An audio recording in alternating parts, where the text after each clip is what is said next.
Live from London, it's Plank of the Week with Mike Graham. Good evening and welcome to tonight's edition of Plank of the Week. It's a Friday. We've reached the end of yet another month practically, but we are going to pick the plankest plank of the week this week because, of course, there's been an awful lot of it going on. And this is where you can be as judgmental as you like because we don't care what anybody thinks. We actually just want to make you laugh. And unfortunately, some of the people who have been nominated this week are very, very stupid indeed. Let's tell you who the panel is tonight. We've got Lance Forman, the king of salmon, or smoked salmon, depending on whether you believe that. Georgie Frost, who's back, financial expert, of course. Annabel Denham, a commentator who's been here before. And Ben Habib from Reform UK. Let's see what we've got to play for. It is, of course, the Plank of the Week. And there it is. And there's that funny noise as well. So we're going to kick things off straight away with a royal nomination from Georgie. Who is it? It's Prince Andrew for me. Yeah, speculation over the weekend that he would write his own autobiography. Yes. Buoyed by the success of his nephew, doubtless, the spare, Harry. Probably buoyed by the success of the finances and how much it sold, rather than the reputation. I can't get enough of these royal tell-all books. Yeah, I think the royal family probably can. Yes. I don't think it's going to go ahead. There's speculation that actually it's been poo-pooed, that he's not going to do it, but it's an opportunity for the original spare to set the record straight, because he's tried that before and it went really well, didn't it? Well, exactly right. I mean, the trouble is, of course, presumably they couldn't stop Harry from writing a book, but presumably they would try and stop Andrew from writing one, wouldn't they? Well, you'd imagine. I mean, there's speculation as to why he's doing it. Is it really to set the record straight? I mean, how much is he really going to tell any more about Jeffrey Epstein and that sort of saga? I don't know. Or is he using it as leverage for his brother to give him more money? To give him some money to shut him up. That's probably what it's about, isn't it? So the speculation goes, I don't think it's going to happen. And I think it shouldn't happen, because I think that's probably the end of the royal family if it does. Well, I think that's absolutely right. Let's take ourselves back to... do you remember how long ago it was? 2019, would you believe, when he actually gave that interview famously to Emily Maitlis about all manner of things, including where he was on the night he was accused of being up to no good. Have a look at this. You know that you were at home with the children. Was it a memorable night? I was at home. I was with the children. I'd taken Beatrice to a Pizza Express in Woking for a party at, I suppose, sort of 4 or 5 in the afternoon. Oh, dear. I mean, it's just... every time you watch that, you just can't quite believe it. And this, of course, the greatest thing about this was when, at the end, he came out of it and said he thought he'd done quite well. And you go, sorry? Yeah. How could you possibly think that went well? We should say, look, he's done nothing wrong as per the law. You know, he's paid a lot of money to a woman he's never met before. That's true. But, you know, you look at that and you think, why would you lie? Why would you lie about Pizza Express and Woking? On the scale of doing things wrong, I would say paying money to somebody you've never met is pretty stupid.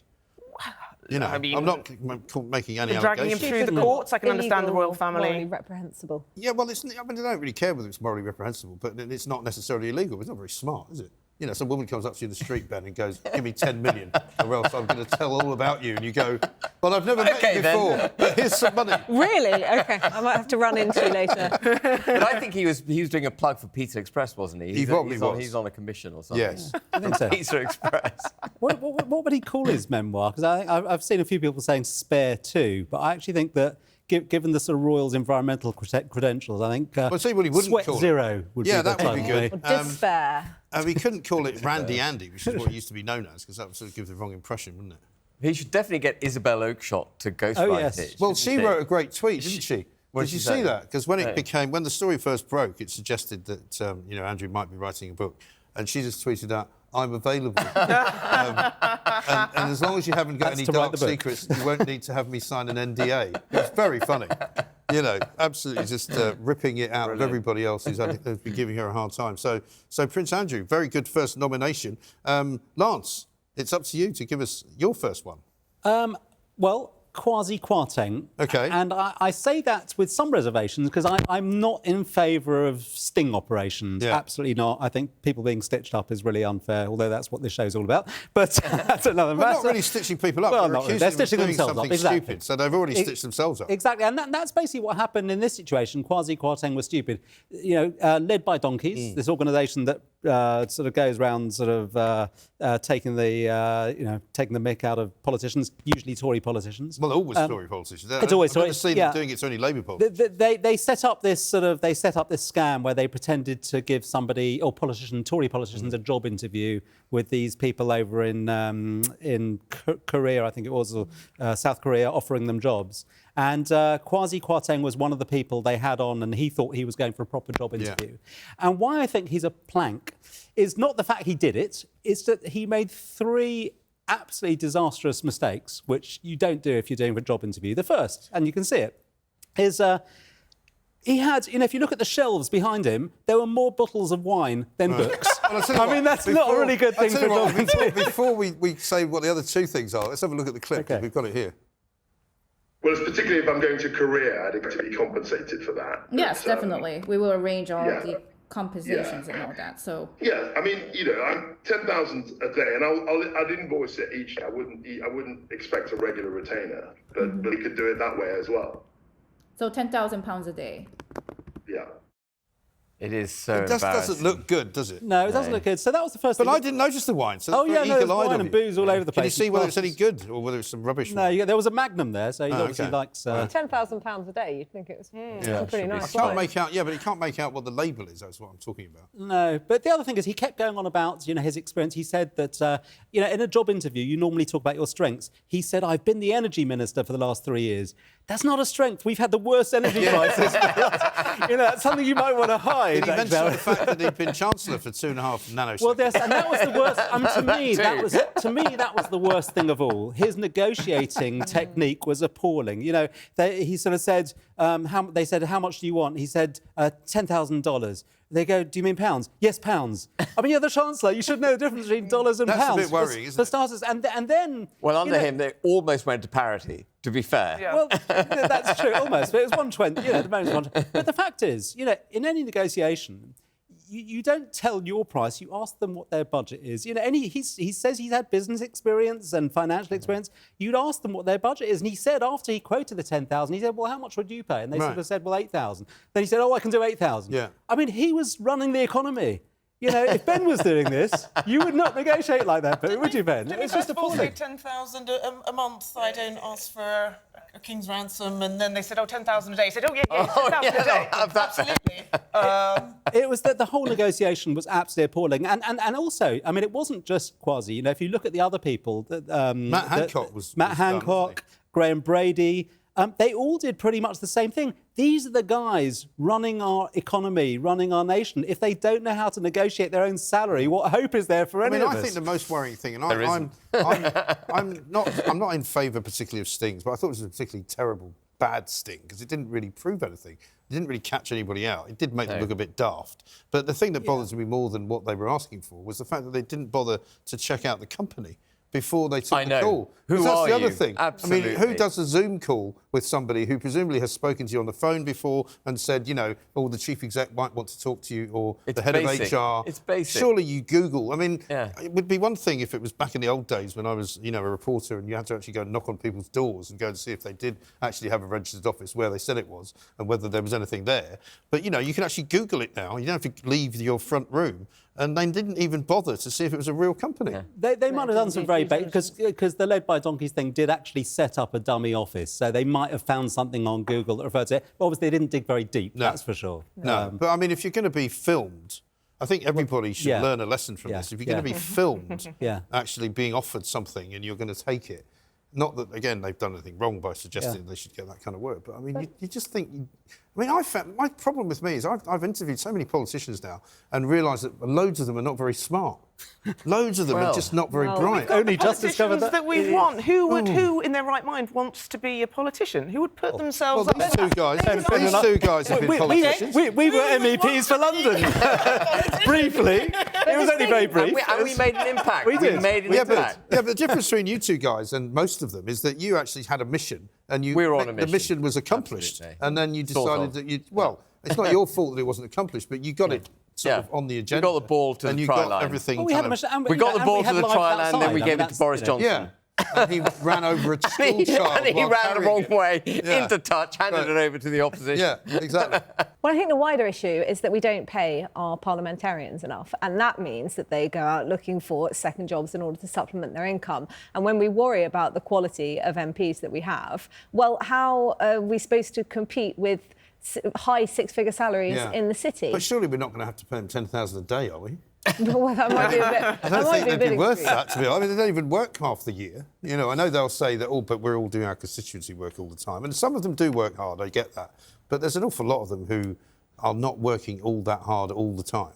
I still don't think that £84,000 a year is enough to attract the best talent into Parliament. Let's not forget all of the baggage that goes with it, the social media abuse, the people heckling you in the street. They do have to do quite a lot of constituency casework, surgeries. You know, it can be a dangerous job, as we've seen in recent years. And if you get a ministerial brief, then you have to do that on top of your day job. But then the two problems you're going to create then surely are that you'll have people doing it for the money rather than because they really want to do it. And also you'll get these idiots who are currently in Parliament out in the real world damaging other companies and screwing everything up for the rest of us in the private sector. I think I'm more worried about the second issue. It is a really valid point. You know, we have a very low calibre intake of MPs, and the Conservative Democratic Organisation, not sure, Lance, if you're a member of that, but it's something set up by Lord Cruddas and David Campbell-Bannerman, who's also a former they're MEP. the great Boris backers, aren't they? The big Boris backers, which is a slight shortcoming in the whole sort of formula. But, you know, they recognise that it's candidate selection that really matters. And what's happened, at least with the Conservative Party over the years, is that candidate selection has been ripped away from the membership and concentrated in CCHQ. And CCHQ is captured by the parliamentary party, not the members. So you have a dislocated Conservative Party, which is almost undemocratic in itself. So you do get a very low calibre, entry-level MP, and that does have to change. I don't think it relates to the pay at all, actually. I mean, you know, for some people, for some MPs, £80,000 is a hell of a lot of money, actually. Well, there are plenty of people around the country who would say that is an awful lot of money. It does, believe it or not, put you in the top 5% earners in the country. No, I agree. It's massively above the national average. Yeah, and also let's not forget they do get expenses, which are pretty sizable. In some cases, they're getting $250,000. I know they'll say, "Oh, well, that's to pay my staff and all that," but the staff can be your wife or your daughter or your son. You know, it can be a really. I mean, it's not what you would call a badly paid job when you're working for 30 grand. But it might be a high salary second jobs then. Well, you may well ask. It might be a high salary to get you into Parliament, but it's probably not then enough to retain you, because once you've done a term as a parliamentarian, you could leave Parliament and go into the private sector and earn double, triple what you're earning when you're in Parliament. So my view is that needs to be addressed, or we accept the status quo and we don't go with the Labour idea of scrapping all second jobs for MPs. Yeah, I don't think you can scrap second jobs because there's too many people who do things like writing for newspapers or, you know, appearing on radio shows or TV shows. And I mean, if that becomes a second job, then that's kind of, you can't stop them doing that. And I would just like to see MPs having more experience in the real world before they go into politics. So, Annabel, who's your first nominee? My first nominee is the Scottish National Party. Excellent. They've had a pretty torrid time of it over the last couple of months. It began with Nicola Sturgeon announcing that she would stand down as First Minister. Now, I didn't agree with, I don't think, a single thing that came out of Nicola Sturgeon's mouth, but I think you have to concede that she was a pretty effective political operator. And well, now, she was up to a point, but then it all sort of started to unravel. Well, it did. And I don't think that that's going to be the only scalp that the trans issue claims, actually. But now, 8 weeks later, with a pretty low turnout of voters for the electing the new Well, they had less leader. voters than they thought they had, didn't they? They did. I mean, around a third of people didn't actually bother to go ahead and vote. And now they've ended up with somebody who seems to subscribe to most of Nicola Sturgeon's beliefs, who indeed has doubled down on the gender recognition reform bill. But lacks any of her political nous. I mean, I really think that Yousaf is poisonous incompetent. Man, isn't he? Yes. And I think the only redeeming feature of his appointment is he's likely to absolutely destroy the SNP, isn't he? Well, certainly, I think he set back the independence cause. Yeah. Well, the SNP seems to be sort of hell-bent on destroying the SNP altogether, because one of the first things when Humza Yousaf won, and by a very small margin against Cape Forbes, by the way, somebody in the SNP retweeted a tweet, they were quite senior, saying that there was a great sense of relief in the party that he had won, i.e. the other two were not people that they wanted. And then he didn't appoint Kate Forbes to an important job in the cabinet, and instead he offered her something... She's a first-class lady. And offered her some measly job in agriculture or environment or something. She turned that down. So she's gone. And then he appointed Nicola Sturgeon's big mate, Shona Robertson, I think it is, to be his number 2. So I don't know how long he's going to last. Some people are already saying it might not be as long as Liz Truss, the way things are going. Yeah, I heard somebody say that, not relating to the SNP, but they're saying they hope Labour win the next election because things aren't going to improve until we hit rock bottom and Labour will get us there faster than the Tories. Maybe it's a similar sort of thing with Hamza Yousaf and the SNP. Well, funnily enough, we've got a picture or a video of Tories Hamza. doing a pretty good job. They are. We've got a video of Hamza Yousaf picking up his ministerial transport.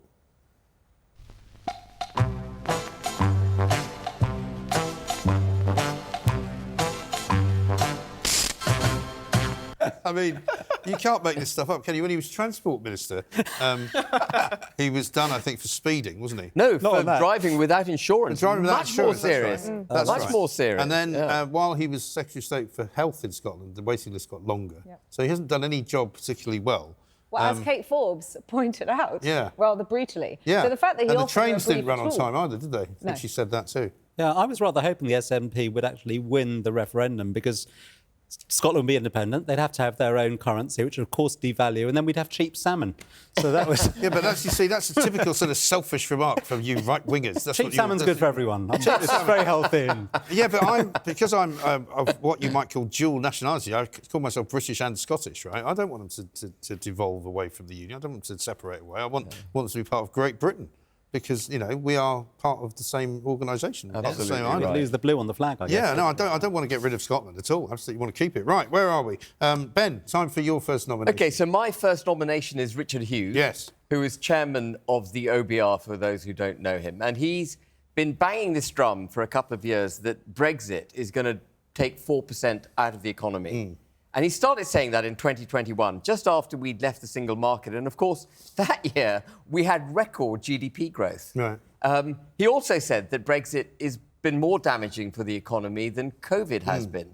Of course, when he says COVID, what he means is lockdowns, because it was lockdowns. They always say COVID. They all say COVID, what they mean is lockdowns.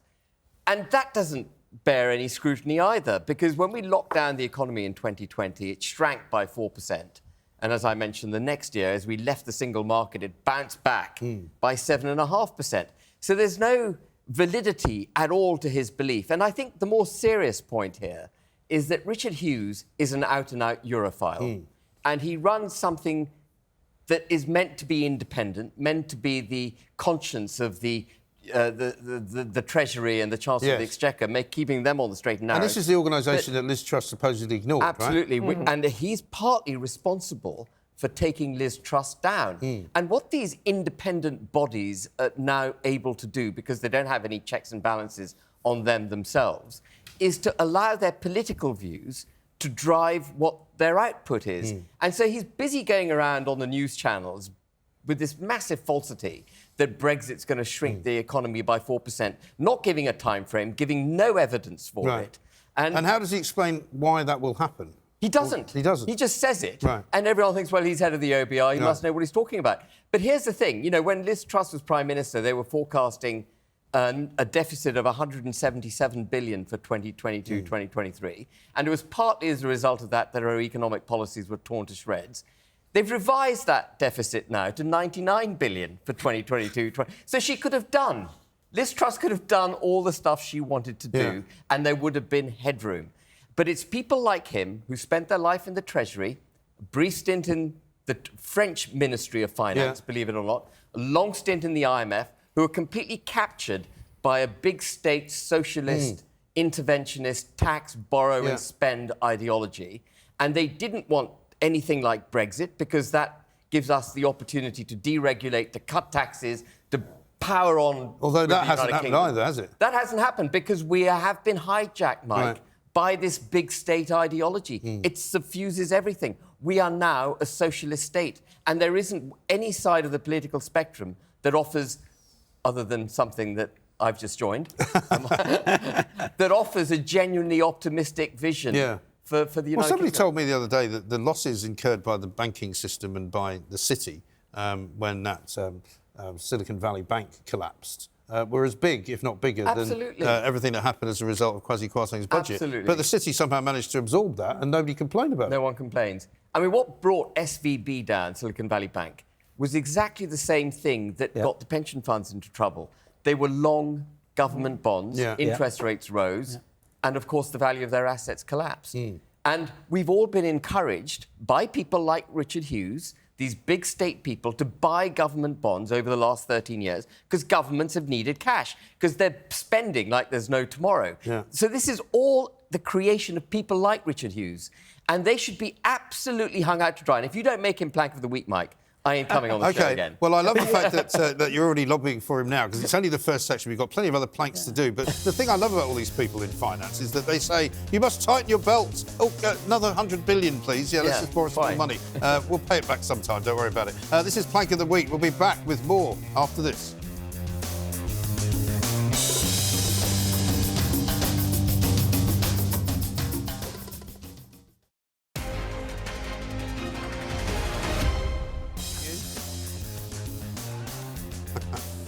Welcome back to Plank of the Week. I mean, it's a perfect Friday evening, isn't it? I'm sure that you've got your own planks, but already I'd say that I can't say which one I think is leading, but I've been already threatened by one of the people here on the board of Plank of the Week. Ben Habib says if I don't make it Richard Hughes, he's never coming back. Well, I mean, feel free. That's what I would say. Anyway, listen, it's my turn. I'll come back. And I'm going to offer you something that we used to look at an awful lot, but we haven't looked at for a while, and it is, of course, The Guardian. The Guardian, of course, a great bastion of left-wing opinion, fantastic place to work unless you happen to be a woman. But that's another story. But today, this week rather, The Guardian had this headline: Guardian owner apologises for founder's links to slavery.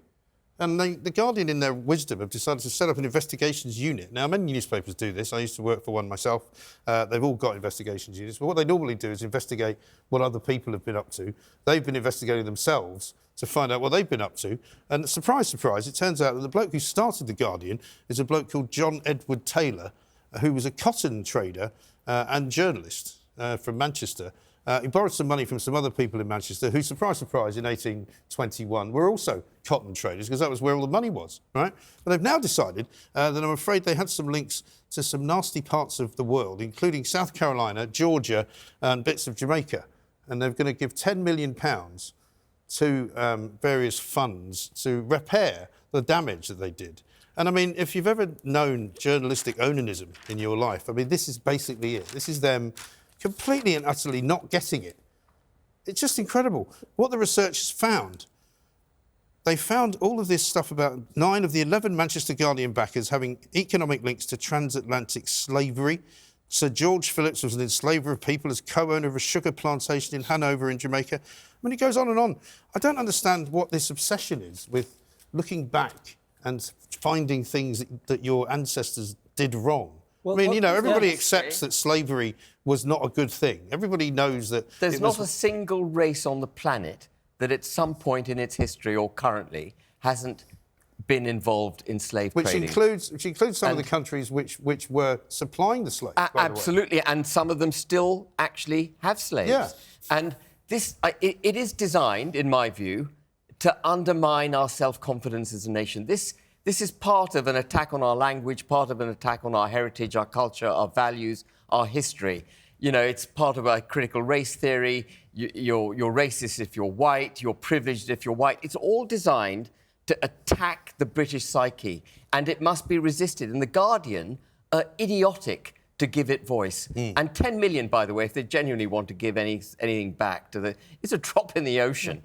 10 million. Well, one of the many things about the Scott Trust, which is what now owns The Guardian, is that it's a charitable trust, and so it doesn't pay an awful lot of tax, The Guardian, I'm afraid, despite the fact that they're always calling everybody else to pay more tax. It's interesting. At the end of every online article, there's like this little statement at the bottom saying, we haven't got any cash, can you please donate? I know. Well, I'm not doing it now. Well, also, I don't think you did it before, if you were dim enough to donate money to them, you'd not be very happy to find out they're handing it out to some bloke in South Carolina, would you? Quite. I don't think... Look, I mean, what they're doing is history. I don't think there's anything wrong with them looking into any links. I think that's quite important. Surely they should cancel themselves. Shouldn't they cancel themselves? Should all be doing that. It's just, before they try are they doing it as a sort of virtue signalling, or is this some meaningful... exercise that they're doing, and that money is going to good causes. I don't think That's it's meaningful different. at all, because I think the fact about what they've done is they've tried to make out that they are kind of, going to present themselves as, people who have done things terribly wrong in the past, but now they're going to fix it. Well, you don't fix it, having been in existence for a couple of hundred years, by giving away 10 million quid, which Do you is a think drop people in in the ocean. Bristol are going to take Guardians and throw them in the river? Well, I'll see what I'm going to do. I'm going to do something that I haven't done for a long time. Good point. And it does. End up in a museum I'm going to do somewhere. something that I haven't done for a long time. I'm going to do this. Yeah. It's been great pleasure, I'm afraid, to tear up what I can only describe as the worst newspaper in Britain. There you go, have some of that. Anyway, Georgie, on Yes. to you. Speaking of America. Yes, indeed. Well, I could have picked plenty of things, but I've gone with the Tallahassee Classical School Governing Board. Yes, Tallahassee, Florida. Tallahassee, Florida, Yes. indeed. Who, on the basis of 3 parents complaining about an art class, effectively forced out their principal. Now, what did she do? Go on. That was so bad, she showed a picture of Michelangelo's David's in all of his glory. Naked. And there he is, all there he of is. his glory. Which I think is quite extraordinary. One of the parents said it was pornographic. 2 of them wanted at least a couple of weeks' notice that this was going to be in a class of 11-year-olds. Now, this is extraordinary, because if you give a little bit of history to this, now, this was done in sort of 15th century. After that, Michelangelo went on to do the work on Sistine Chapel, the fresco of Adam, etc., etc., and the church got very unhappy about it. And when Michelangelo died, they brought in the fig leaf policy, and they covered up glory across the board in art. And it was only until 1912 that David was covered up with a fig leaf, and it was taken off. And I feel like America is going back to that era in so many different ways. And this all feeds into Ron DeSantis's, don't say gay, parental rights policy. Every parent has a right to say, what their children should be taught, etc., etc. He wants to expand that so that they're not taught any issues about gender, identity, those sorts of things. So Mrs. presumably is not allowed to be taught in school. And he wants to extend that all the way through to 18. That he also wants to ban critical race theory, diversity, equity, inclusion. This is being rolled out across America. But the thing about Ron DeSantis is that he's kind of reacting, isn't he, to what has been happening? Because rather than him being outrageously strange and wanting all this stuff outlawed, it's partly because it's all been brought in and possibly gone too far that some parents are not happy about it. Because that was what happened in Virginia as well. The Virginia governor's race was won by a guy who was standing up for families and saying, no, we don't want all this stuff. Exactly. What the point is that parents would argue that we want to be able to be in control of what our children are taught in school. And this is why they're saying that David is this pornographic thing and parents should have the right to complain about it. I mean, I don't think, based on 3 parents, that a principal should have lost her job for showing something that's very important. It's clearly not one of the most important pieces of sculpture that's ever been created. It's clearly not pornographic. And also, that period of time when fig leaves were around, I mean, this is when the Victorians were covering up legs of tables, wasn't it? Because you couldn't have table legs showing in case it might inflame somebody in a sexual manner. I mean, it's also a complete fantasy to imagine that parents can control everything that their children see at school. If you really desired that, then you'd homeschool your children. Yeah, and you wouldn't give them a phone either.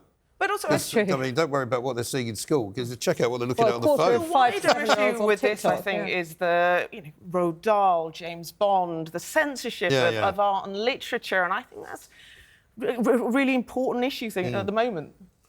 Yeah, no, I agree with you. I mean, I can't see. I mean, you might get 11-year-old girls giggling at David, but we're living in a world boys where as well. All boys. All boys, I used to giggle at that kind of stuff. Yeah, but we're living in a world where, on the one hand, you're trying to protect them, and on the other hand, you've got people arguing that we should give sex lessons at the age of 7, and just 4-year-olds could become trans, could change sex. It's mad. Did the principal get fired? So in the end, they gave her an ultimatum: either you resign or we'll fire you. And so she resigned, and she's now been invited to Florence to take a look at David. She could take them to an employment tribunal. So what the argument, the governing board are saying that it wasn't necessarily that she showed David, it was the fact that she hadn't informed the parents. So Ron DeSantis is saying now that you have to give 2 weeks' notice before you show any explicit or any content that... Certainly was. I was going to go a bit cleaner than that. We're working on that. And say it was a David and Goliath kind of situation, but obviously that would be wrong. Right, well, coming up, Lance Forman has got your name next, so who have you got for us? Monsieur Macron, yes. le Président, Yes. So I'm not suggesting that he's a plank because they have 3 million people rioting in France and throwing firebombs. And they're not happy, are they? The French never like. I mean, they love a riot. Just because they've got to do a bit of extra work. Yeah, exactly. The peasants exactly. Because retirement age is moving from 62 to 64. A lot of people are saying the riots aren't actually because of that. It's because he decreed it. There was no sort of parliamentary vote on it, and so. And no I'm not saying, two-week warning. Exactly. And I'm not saying he's a plank because he guillotined King Charles's trip to France. Charles was supposed to be in France for 4 days now. And now he's got to Germany instead. He's got to Germany instead, which is actually quite interesting because he's gone to Berlin and he's going to give a speech in Parliament probably about the environment. In Berlin, they just had a vote on net zero, a referendum, and they voted against it. I don't know if that'll go down very well. But why is he a plank? It's because he was giving an interview on France 2, and during the interview, whilst he was supposed to be focusing on all his pension stuff, he sort of suddenly realised during the interview that he's wearing a rather expensive watch, and he sort of secretly removed it under the table like that. And before you know it, he had a watch then, and suddenly it just disappeared. It was gone. And the stories around that are quite interesting, aren't they? Because his people, and I think we've just seen you doing exactly the same manoeuvre, his people claimed that the watch wasn't worth 80,000 quid, and in fact it was only worth about 2,000 or 3,000 euros, which is still quite a lot of money for a watch as far as I'm concerned. Yeah, they said that the reason he took his watch off was nothing to do with the embarrassment. They said because it made a large sort of plonk on the table. So even if he's not plank of the week, plonk of the week. Plonk of the week, yeah. And you'd think if you do have a very nice, expensive watch, it's probably not the best thing to show it off, because there's two ways to wear a watch, aren't there? There's your way where you show it off, but you're not showing off a very, very expensive watch. Cheap watch. But I mean, there's the way or the way you sort of keep it under your cuff so that people don't really see what it is. But I've found that people who wear very expensive watches, you know, like these big footballers' watches, they tend to put them out there. And he was very much doing that, and that's why it was clunking on the desk. So it was the fact that he was showing off in the first place. Yeah, but, you know, he's the president of France. If you just wear the watch. I don't care. Don't be embarrassed about it. Exactly just wear the watch. Do you think there was somebody? Had that last do you think there was somebody in his ear, though? Because that's the other thing that interests me. Was there somebody in his ear while he was being interviewed? Because you're not supposed to do that, are you? If you're, a politician, you're supposed to be sitting there answering your own questions. But I wonder if we've now discovered something else about Macron, that he actually has somebody helping him. Wasn't she his teacher or something? Yeah, she was. Feeding him lines. Yeah. Well, feeding him his lines. You were going to say this happens to somebody else? It happened to Gillian Keegan, didn't it? Oh, yeah, because she had quite an expensive watch, didn't she? She did. I think it might have been a Rolex. And then she got in all sorts of trouble because in the cost of living crisis. Not supposed to wear that. And, that must mean that she's not in touch with Rishi ordinary Sunak men gets and it all women. the time, doesn't he, with his £500 shoes? But Macron's expensive watch was only 6 hours of Quasiquarting's time. Yes, exactly right. I mean, Quasi can buy as many watches as he likes with all that. And funnily enough, he didn't get done for that. He just got accused of being an idiot. But there we are. So, anyway, listen, we've got a very international flavour. Coming up, we're going to go to other parts of the United Kingdom in the next section. And we might return to a couple of characters in the city as well. This is Plank of the Week.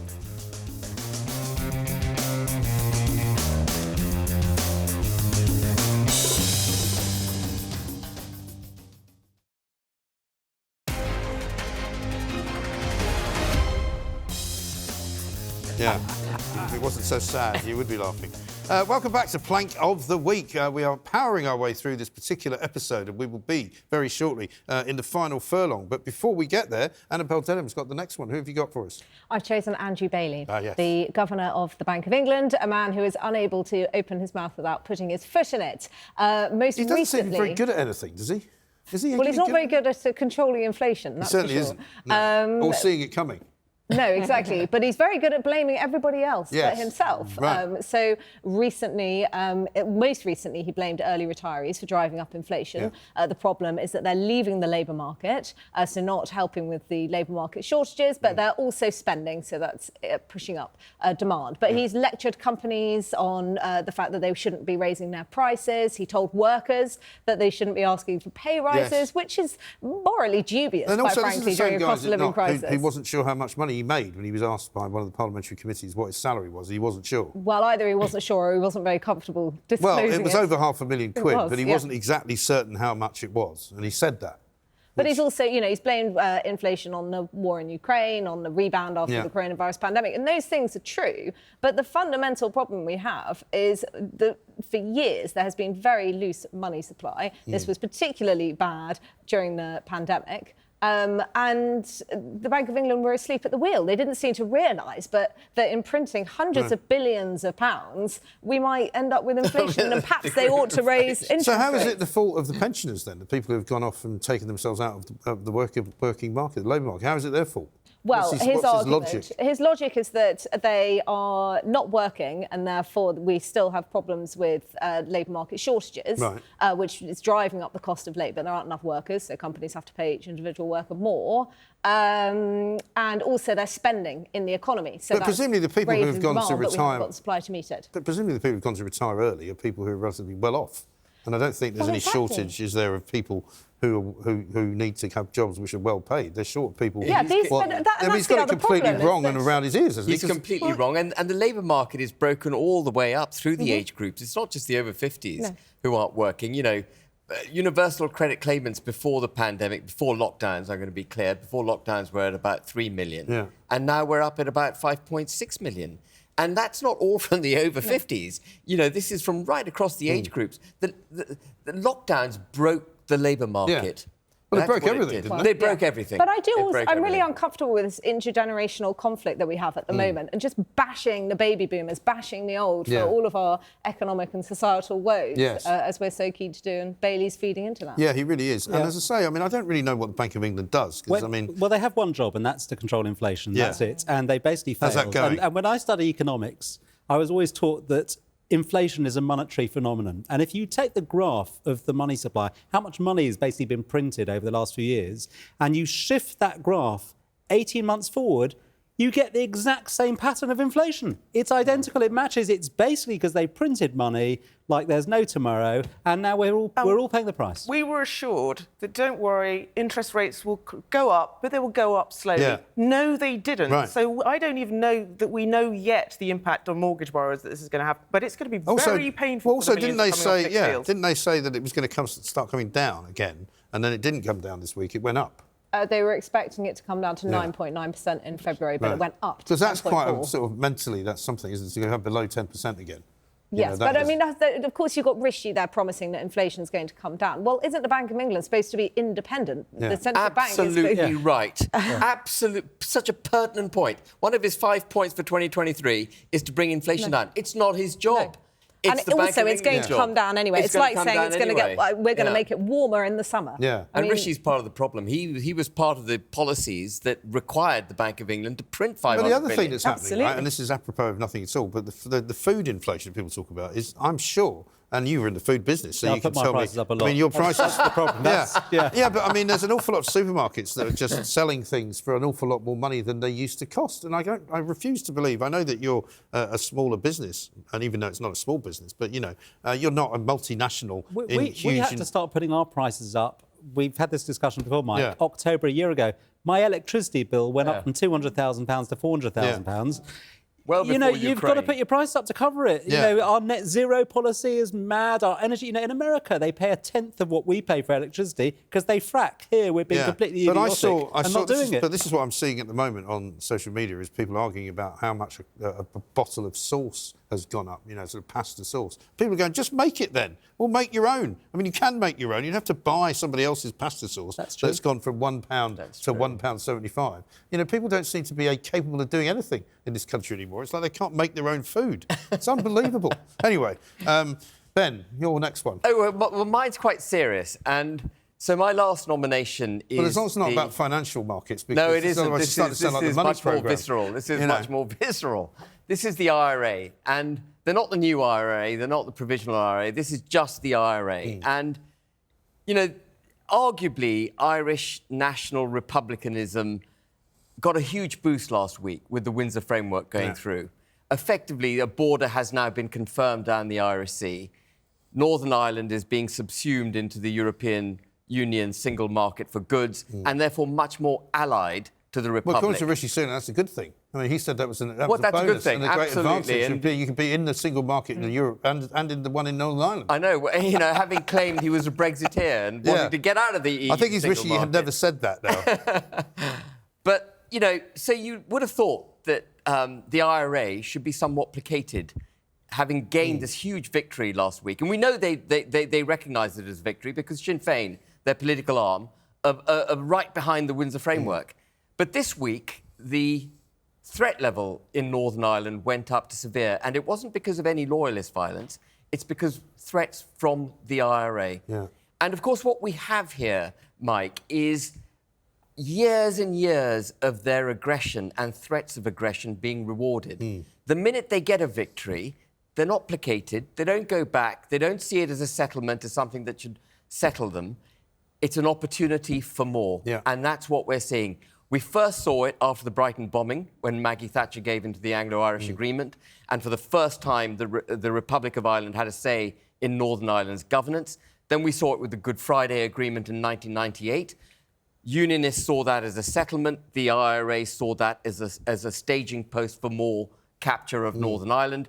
We got it with the Northern Ireland Protocol. We got it with the Windsor Framework. And what's so happened to the Good Friday Agreement now, anyway? I mean, is it still in place, or has it been moved around? So the whole point behind the Good Friday Agreement was that nothing could happen in Northern Ireland unless both the unionist community and the nationalist community agreed with it. Yeah. And the minute the unionists came under pressure with the Northern Ireland Protocol, what the government did, what Boris Johnson did, and Rishi Sunak is now doing again, which is what the Stormont break vote was last week, is changing the Northern Ireland Act, which is the foundation of the Belfast Good Friday Agreement, in order to remove the opportunity for unionists to have a say. It is an absolute abuse of British citizens in Northern Ireland. And so I make the point again, the IRA have successfully used violence and the threat of violence to get their way. We've repeatedly given into it, and it doesn't abate or sate their desire for it. And this week we've seen the threat level go up to severe. The IRA are an abomination, and they're not called out enough in mainstream media, and that's why I'm bringing it up this And these today. are the people who would have said that had there been a border put in Ireland itself, that there would have been an increase in the threat of violence. Leo Varadkar, but in fact, the opposite has happened. Leo Varadkar weaponised the Irish border issue.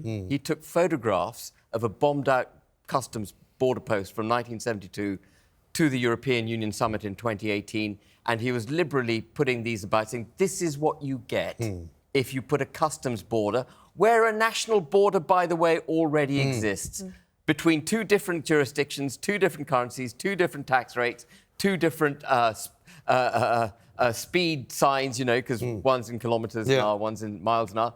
And he got away with it.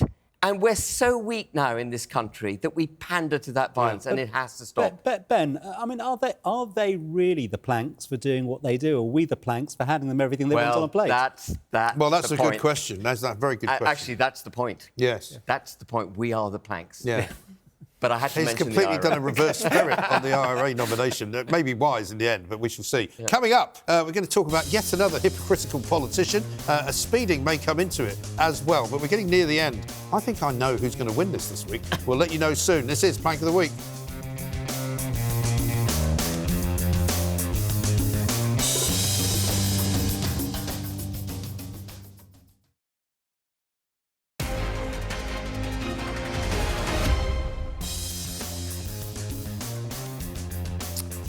Welcome back to Plank of the Week. We're in the final part of the show already, and it's my turn to talk about my second nomination. And I'm delighted to say it's a man who frequently sort of poses, shall we say, on the public stage. He is one Andy Burnham, who would like to be Sadiq Khan, only I'm not sure he's clever enough. And basically, there he is. He's the Mayor of Manchester. He's a man that wants to bring in a congestion charge, but unlike most places around the country, when he found out that the people of Manchester didn't actually want it, he rode back on it and didn't do it. But he's also a guy who talks a lot about how green he wants everything to be. He's also, I would say, Gary Neville's unofficial advisor, you know, because I think whenever Gary Neville says anything, the footballer, it always sounds as though he's been told to say it by Andy Burnham.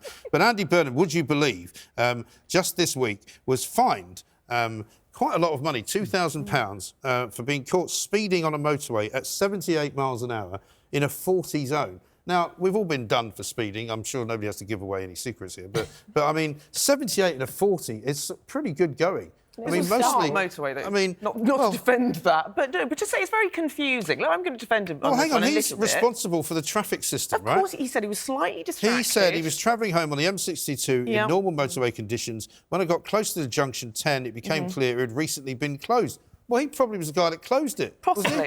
You know, shouldn't he have known that it was closed? You know, sorry, Andy, here's the memo for today's closures of the roads. And he's going, oh, I didn't know it was shut. But what's he doing? He's already over the 70 limit, though. He's doing 78, which tells me he was probably doing more than that because he probably was slowing down as he realised the bit of the road that he wanted to go on was shut. And it was down to 40. I mean, surely in any other situation, he'd be banned from driving altogether. He was fined £2,000, which is quite a heavy fine, and 6 points on the old licence. That is that's a pretty hefty... That is a long way over the limit, but the limits now are absolutely bonkers. I mean, driving around in London now, it's 20 miles an hour. It is... I mean, I think it's dangerous driving because you're spending all your time looking at the speedo to make sure you don't go to 21, 22 rather than the road. Because if you do 22, you're more than likely to get a ticket. It is so confusing, though. Look, in the defence of that, and there is no reason to go 38 above the speed limit, but with the smart motorways, they're changing all the time. Is it 40? Is it 50? Am I going 60? Is it 70? Yeah, you're right. You know, and then you're in London, it's 30, and then it's 20, and your sat-nav isn't up to date, so it's like... I've got sympathy because you want to drive, you want to focus on the road, not constantly. Am I now 30? Am I 40? And if you do get slightly distracted, perhaps a car comes across, you might have missed one of the signs that says you're now in a 40 zone. So look, a bit of sympathy for that. I have no sympathy. I still say he should have known. And also, I mean, the other thing is, Sadiq, you should learn from Sadiq Khan. Sadiq Khan's got a big Range Rover, which I think is bulletproof, and he's got a driver. Why hasn't Andy Burnham got a driver? You know. But can I just also give an honourable mention to my learned friends, the barristers, Jolyon Malm, for example, who has come out this week and said that he and I think 120 of his fellow barristers will not any longer now represent anyone from an oil and gas company, and that they will not help to prosecute anyone from Just Stop Oil or Extinction Rebellion. I mean, these people make me laugh. I mean, they'll represent murderers, they'll represent paedophiles. The whole principle of law, the cab rank rule of barristers is if you have the knowledge for it and you have the time, you have to take it. There are very unsavoury characters, paedophiles, murderers, and you won't prosecute this. But it's very clear what's going on here. They basically don't want to prosecute their friends' children. No, exactly right. That's exactly what's happening. Anyway, I've been told I have to pick the winner, and I'm going to say that the winner, there is only one winner, and Georgie Frost is going to be delighted to hear this. It's going to be Prince Andrew. Prince Andrew wants to write a book. For heaven's sake, just don't do it. Just stop. Andy, just go away, hide it, go and join a monastery in Nepal or something, you know. Ben Habib, thank you very much. Annabel, Denham, Georgie Frost, Lance Forman. It's been a fantastic edition of Plank of the Week. We will see you next week. Nadine Dorries coming next. This is talkTV.